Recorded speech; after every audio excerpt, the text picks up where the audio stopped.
আমার কথা বিশ্বাস করার দরকার নাই, নবীর কথা বিশ্বাস করতে অসুবিধা হবে? আসেন আমি আপনাদেরকে একটা হাদিস শরীফ শোনাই। আমার কাছে বেশ কয়েকটা হাদিস শরীফ আছে। একটা হাদিস হলো সাহাবায়ে কেরাম আল্লাহর রসুলের হাতে চুমু খেয়েছেন, আল্লাহর রসুলের কদম মুবারকে চুমু খেয়েছেন। কি লাগিয়ে? সবাই বলেন।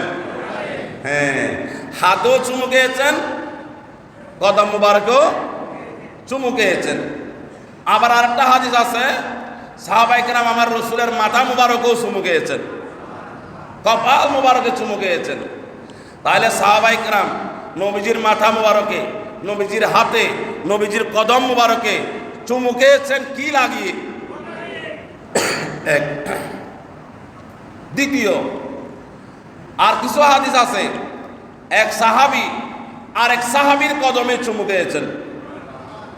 এক সাহাবী আর এক সাহাবীর কদমে ঠোঁট লাগিয়ে চুমু খেয়েছেন। আর কিছু হাদিস আছে নবীর সাহাবারা মা বাবার পায়ে ঠোঁট লাগিয়ে চুমু খেয়েছেন। যদি এমন হতো যে সাহাবায়ে কেরাম শুধু নবীজির কদম মুবারকে চুমু খেয়েছেন, তাহলে আমাদের ওই সমস্ত মৌলবীরা বলতেন ভাইরে পায়ে চুমু খাওয়া জায়েজ শুধু নবীর বেলায়, নবী ছাড়া আর কারো পায়ে চুমু খাওয়া জায়েজ, এইটা বলে ফেলতেন। কিন্তু আলহামদুলিল্লাহ আমরা হাদিস শরীফ পেয়েছি নবীজির কদম মুবারকেও চুমু খেয়েছেন, এক সাহাবী আর এক সাহাবীর কদম মুবারকে চুমু খেয়েছেন। সাহাবায়ে কেরাম নিজেদের মা বাবার কদমে ঠোঁট লাগিয়ে চুমু খেয়েছেন। তার মানে বোঝা গেল পায়ে চুমু দেওয়া এইটা বেদাত নয়, এটা সুন্নতে সাহাবা। জোরে বলেন সুবহানাল্লাহ। আপনারা কি আমার উপর রাগ করতেছেন? কোনো একটা হাদিস শরীফ, এই হাদিস শরীফটা বর্ণিত হয়েছে আবু দাউদ শরীফে। 6টা বিশ্ববিখ্যাত হাদিসের কিতাব, 6টা, তার মধ্যে আবু দাউদ শরীফ একটা। ওই আবু দাউদ শরীফে একটা হাদিস শরীফ হযরতে জিরা রাদিয়াল্লাহু তাআলা থেকে বর্ণিত। উনি আব্দুল কায়েস গোত্রের মানুষ ছিলেন।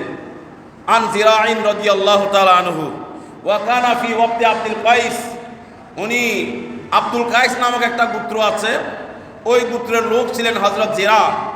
উনি একটা হাদিস বয়ান করতেছেন। ক্বালা, তিনি বললেন লাম্মা কদিমনাল মাদিনাতা নাতাবাধারু, লাম্মা কদিমনাল মাদিনাতা ফাজআলনা নাতাবাধারু মিন রাওয়াহিলিনা। হযরত জিরা বলেন আমরা যখন আমাদের গ্রামের বাড়ি থেকে মদিনাতুল মুনাওয়ারায় আসতাম, তো আমরা তো একা আসতাম না, দলবদ্ধভাবে আসতাম। মদিনায় পৌঁছার পরে আমাদের মধ্যে একটা প্রতিযোগিতা শুরু হয়ে যেত, কার আগে কে রসুলের কদমে গিয়ে হাজির হয়ে যাবে। ফাজআলনা নাতাবাদারু মিন রাওয়াহিলিনা। মদিনা শরীফ পৌঁছার পরে আমরা আমাদের বাহন থেকে নামার জন্য তাড়াহুড়া করতাম।